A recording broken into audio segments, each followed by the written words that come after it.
दिव्यांग शिशु शिक्षक शिक्षयित्री अभिभावक भाव विनिमय कार्यक्रम सुवर्णपुर जिला डोंगरीपाली ब्लॉक सुखा क्लस्टर स्थित सुखा उच्च माध्यमिक विद्यालय दिव्यांग छात्र छात्री मानक सामग्रिक विकास उपर शिक्षक शिक्षयित्री और अभिभावक मानक एक दिवसीय ओरिएंटेशन और भाव विनिमय कार्यक्रम अनुष्ठित हो जाइए।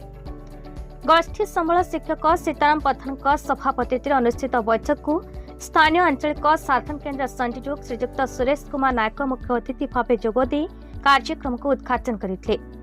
स्थानीय विद्यालय शिक्षक प्रसन्न भोसागर एवं छंचाणी प्राथमिक विद्यालय प्रधान श्रीजुक्त रवीन्द्र जुआड़े सम्मानित अतिथि भाव जोगदे दिव्यांग छात्र छात्री सामग्रिक उन्नति पितामाता और अभिभावकों भूमिका विभिन्न सरकारी योजनार उपलब्धता प्रशस्त मोबाइल आप्र व्यवहार अंतर्भुक्तिकरण शिक्षा सृजनी शक्तिर विकास नेबाकु थिबा पदक्षेप विषय आलोकपात करते। सुखा और सर्कुल क्लस्टर प्राय 42 जन शिक्षक शिक्षयित्री और अभिभावक अंशग्रहण करते। अंतर्निवेशी स्वेच्छासेवी लचन साहू स्थानीय विद्यालय समस्त शिक्षक शिक्षयित्री सहयोग करते। शेष बीआरटी मनोज कुमार साहू धन्यवाद अर्पण करते।